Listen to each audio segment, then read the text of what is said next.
नमस्कार। तो स्वागत है आपका एक और नई वीडियो में हमारे इस चैनल पर। तो बहुत लंबे समय से इंतज़ार था इस वीडियो का, तो काफ़ी कुछ डेली रूटीन के चलते ये वीडियो काफ़ी डिले हो रही थी। तो आज आपके सामने यह वीडियो लेकर प्रस्तुत हम हो चुके हैं कि जुपिटर यानी कि बृहस्पति का आपकी कुंडली के 12 भावों में क्या-क्या फल रहता है, तो आज उसी के ऊपर हम चर्चा करेंगे। तो सबसे पहले बृहस्पति के बारे में जान लेते हैं, जिसको हम जुपिटर के नाम से जानते हैं। और हमारी कुंडली में अगर आपको पता हो तो 2 गुरु होते हैं।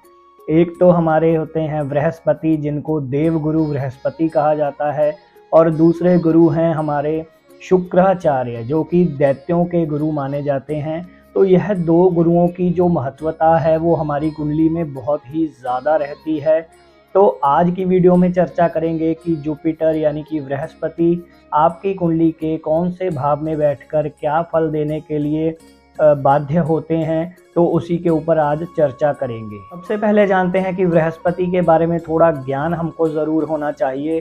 तो जो जुपिटर है वो विद्वान है, सत्वगुणी है, संपूर्ण गुणों से युक्त होता है, पीली आँखें होती हैं, सर्वदा प्रसन्न रहने वाला होता है, गौर वर्ण यानी कि रंग सुंदर होता है, लंबा शरीर होता है, गठीला शरीर होता है। तो अब हम बात करने वाले हैं कि आपकी कुंडली के कौन से भाव में जो देवगुरु बृहस्पति बैठे हों तो वो कैसा फल देंगे।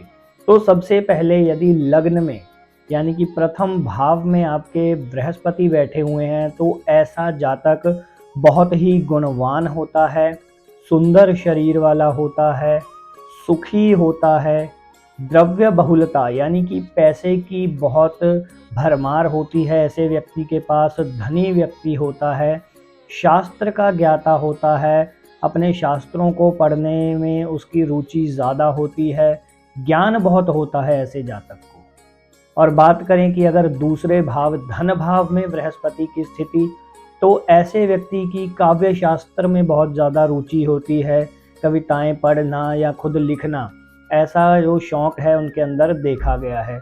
राजा के समान होता है उसके पास अधिकार, यानी कि कोई सोसाइटी हो सकती है, उसमें उसको कोई बड़ी लीडरशिप दे सकते हैं, या फिर कोई मोहल्ले में, घर में भी, मतलब कहीं भी उसका जो दायरा होता है वो एक राजा के समान होता है कि उसकी जो बात है वो सर्वदा व्यक्ति सुनते हैं।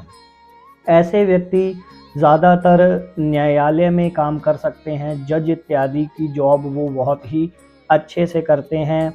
ऐसे व्यक्ति को थोड़ा बहुत मानसिक तनाव ज़रूर रह सकता है, और धन लाभ भी व्यक्ति खूब करता है संपूर्ण जीवन में। बात करें कि तीसरे भाव यानी कि पराक्रम भाव में अगर बृहस्पति की स्थिति है, तो ऐसे व्यक्ति को अपने भाइयों का सुख प्रचुर मात्रा में मिलता है, मित्र ऐसे व्यक्ति के कम होते हैं, ऐसे व्यक्ति को यात्रा करना, कहीं भी घूमने निकल जाना बहुत ही अच्छा लगता है। लेखन से लाभ हो सकता है, यानी कि कोई भी लेखन क्रिया, या फिर कोई अपनी कविता लिख सकते हैं, या फिर कोई जर्नलिस्ट बन सकते हैं, मतलब अपने लिखने की कला से इनको बहुत लाभ होता है।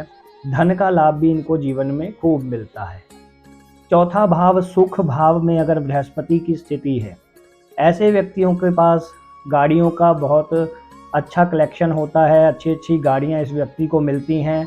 ब्राह्मणों का आदर करने वाला होता है ऐसा व्यक्ति, शास्त्रों को मानने वाला होता है, और ऐसे व्यक्ति के जो शत्रु हैं वो भी इसकी सेवा करते हैं, यानी कि इतना इसका ऑरा जो है वो पॉजिटिव होता है। और वहीं बात करें कि पंचम भाव यानी कि विद्या स्थान में अगर गुरु की स्थिति है, तो ऐसा जो जातक है वो एक उत्तम वक्ता हो सकता है, बोलने की कला में माहिर होता है, कल्पना शक्ति बहुत इसकी बहुत तेज़ होती है कि किसी भी चीज़ की कल्पना करना तुरंत कर लेते हैं।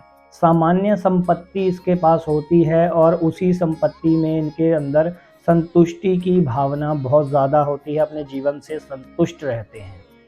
छठे भाव यानी कि रोग ऋण शत्रु में अगर गुरु की स्थिति आ जाए, तो ऐसा जातक शत्रुओं पर विजय प्राप्त कर लेता है। माता को इनकी वजह से कोई ना कोई छोटे मोटे रोग सता सकते हैं। ऐसे व्यक्ति मेडिकल फील्ड की जॉब में बहुत अच्छा करियर बना सकते हैं।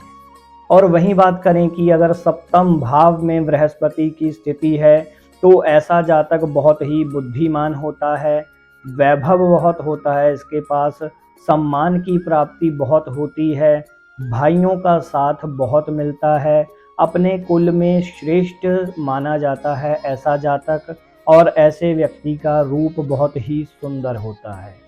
अष्टम भाव की बात करें तो वहाँ पर अगर देवगुरु बृहस्पति बैठे हैं आपकी जन्म कुंडली में, तो पिता से ऐसे जातक को दूर रहना पड़ता है, या फिर वो कोई भी कारण हो सकते हैं, या कोई जॉब हो सकती है, पढ़ाई हो सकती है, या कोई आपने शादी के बाद कोई और घर ले लिया, तो पिता से इनको दूर रहना पड़ता है। छोटे छोटे रोग इनके जीवन में इनको सता सकते हैं, परंतु बुद्धिमान बहुत ज़्यादा होते हैं। बात करें अगर भाग्य स्थान में बृहस्पति की स्थिति है तो ऐसे जातक को बहुमंजिला घर की प्राप्ति होती है, राजा का साथ भी इसको मिलता है, थोड़े से आलसी प्रवृत्ति के होते हैं परंतु भाग्यशाली बहुत होते हैं, धनवान भी बहुत होते हैं।